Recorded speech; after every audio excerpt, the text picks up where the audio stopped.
Naku, kuya! Eh,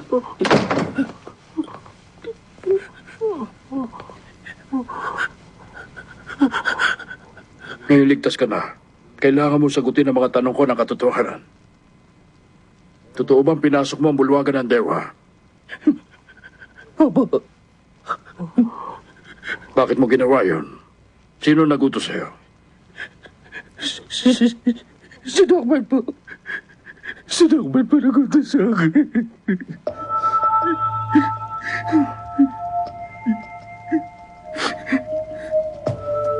Kung ganun, hindi ang tagapangalagang si Sawa o si Michelle ang nakakalam ng kinaroroonan ng Suyokdo, kundi si Nando Dokman. Paano nangyari yun?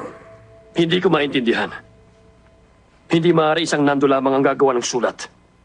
Tsaka ayon ako dun. Siguradong may mataas na nag-utos sa kanya. Kung sino yun, yun ang kailangan nating malaman. Sa lalong madaling panahon. Ba't aalamin niyo pa? Halata naman. Yung Dokman na yun, tauhan ni Prinsesa Chonmyong, di ba? Hindi siya inutusan ng prinsesa. Hindi si Prinsesa Chunmyo. Ang ginawang sulat ay para mabasa lamang ng hari. Tama. Walang dahilan para iutos yun ni Prinsesa Chonmyong. Dahil maaari niya makausap si Haring Jinpyong. At dahil nagsagawa na ng pagsisiyasat si Ministro Olje, wala rin siyang kinalaman. Maaring si Warang Yusin. Subalit tauhan din siya ng prinsesa. Walang dahilan para pangasan niya ang ganung bagay. Ibig sabihin, si Nangdo Dokman lang ang gumawa nun at walang nag-utos sa kanya. Kung ganon, merong mahalagang mensaheng nais ipahatid sa hari si Nangdo Dokman. Ano yun? Ano maaaring sabihin ng isang Nangdo sa hari? Ano man na maging sagot, alam natin ngayon na malalim ang pagkakasangkot dito ni Nangdo Dokman.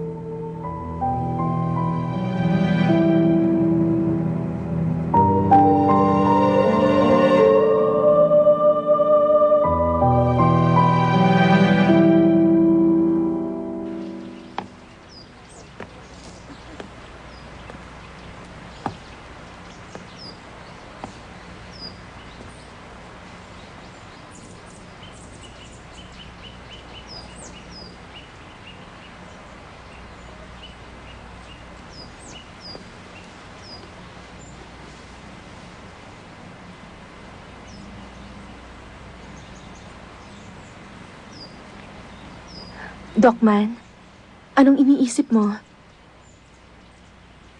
Maaari ko bang malaman? Galit ka sa akin, ano? Hindi. Sa ngayon wala akong iniisip. Kasi hindi ko na alam kung anong dapat kong isipin. Nung anak lang ako dati, ng isang abang ina, ang tingin ko sa sarili ko, matalino at ubod ng galing.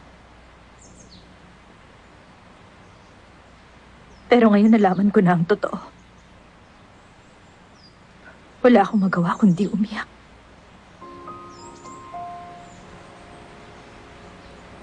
Nung namatay si ina noon,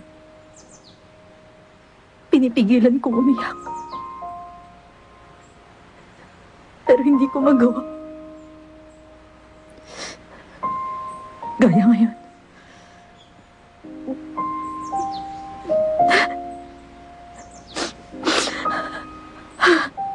Ang pakiramdam ko ngayon, kailangan ko na talagang mawala.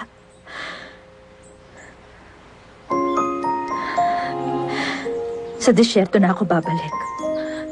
Pero Dokman, Kasi sa disyerto, madaling matuyong mga luha. Dapat kasi, hindi na ako umalis doon. magkapatid tayo, hindi ba?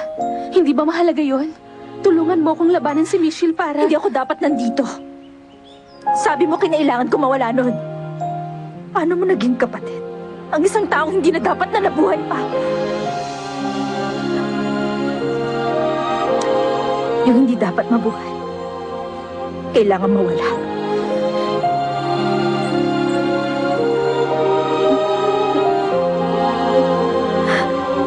Tama lang yun. Makinig ka muna. Magtiwala ka sa akin, Docman, dahil... Salamat, gusto mo pa ako manatili dito. Maraming salamat. Hindi ko yun makakalimutan.